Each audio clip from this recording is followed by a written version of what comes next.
You mentioned something about Nas and Khalees on Twitter, and we're in the MeToo environment and movement, right? And so, why are brothers so soft on rape, sexual assault against women?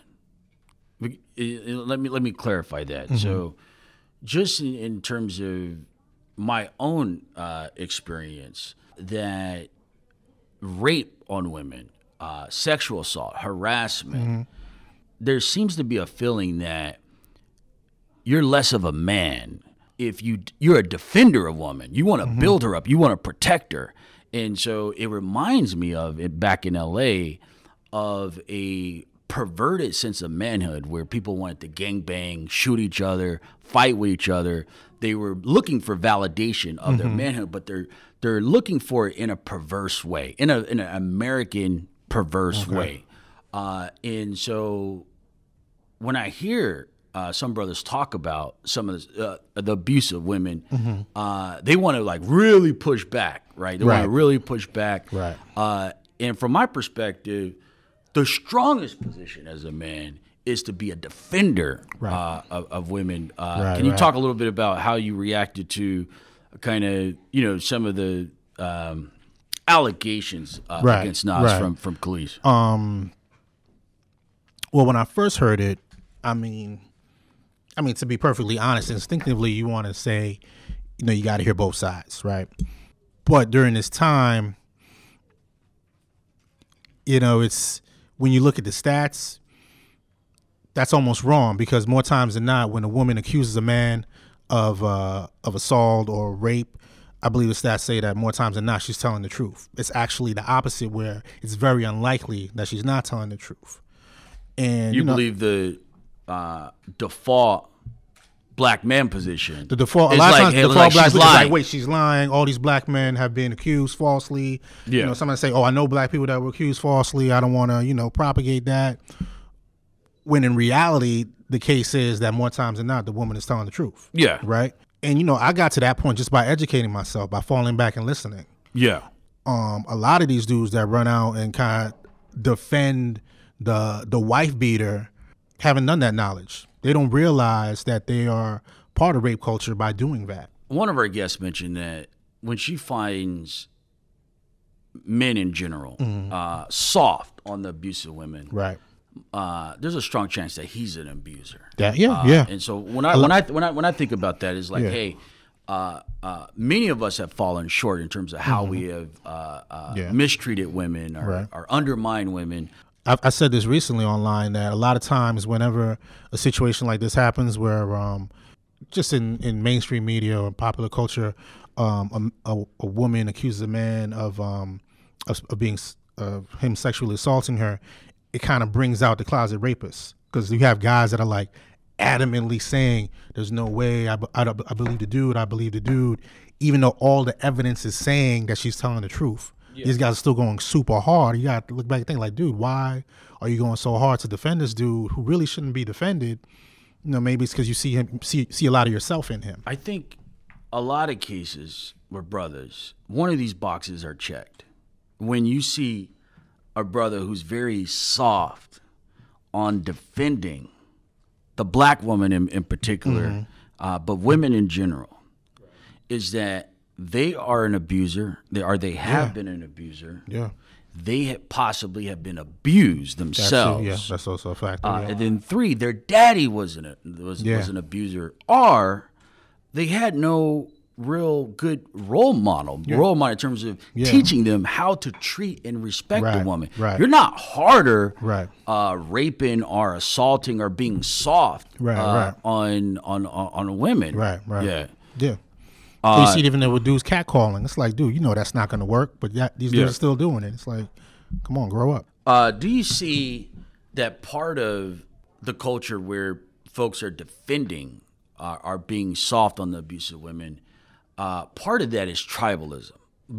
Hey, I'm a man. I'm on the guy team. I'm inclined to defend my team. Yeah. I'm not on their team over there. Right. And so I'm pushing back and banging for my side as a man. Right. Yeah. Yeah. But like you said, I see that. Yeah, I definitely see that. But and also, as you said, this is their defense mechanism of the fact that they themselves are abusers. So let me, take that off of me by saying, oh no, I'm just looking out for the black person. I'm looking out for men in general. But really, just trying to defend yourself. So, Khalees comes out and she says, Nas has abused her. He was physically abusive. From your perspective, you don't need to hear from Nas in terms of your own kind of ways of looking at things. I want to hear from Nas. That's why I was kind of disappointed that he waited so long to address it in a song, and I was disappointed that he didn't address it right away, because it's like, as journalists, you're aware of libel and what's the other one, slander. So if it's true. If it wasn't true, I'm thinking if it wasn't true, he could sue her, right? But I just didn't understand why he didn't come out right away and say and defend himself and say, I didn't do it. So because of that, it's like you kind of got to give him the side eye, like, okay, why didn't you say anything? You're saying that you're not.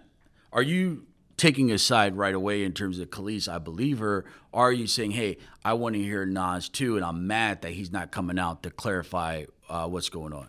Yeah, honestly, 'cause I've been a Nas fan forever. You don't want one of your favorite rappers to be, known for putting hands on a woman. Let's say he did. Let's say he did. So Nas slapped Khalees. Hey, they're partying. This is theoretical. We're not saying that, right? Yeah. Let's say, hey, he got mad and he abused her. From your perspective, how are you looking at Nas from that point? Meaning that you're obviously a fan. Yeah. A lot of us have done things that we're not proud of. But how do you look at Nas today? I mean, I'd be disappointed. I can't respect it. Do you stop being a fan? I mean, honestly, I definitely wouldn't support him anymore. I wouldn't buy his music. If the music came on, would I change the station? I'd have to see.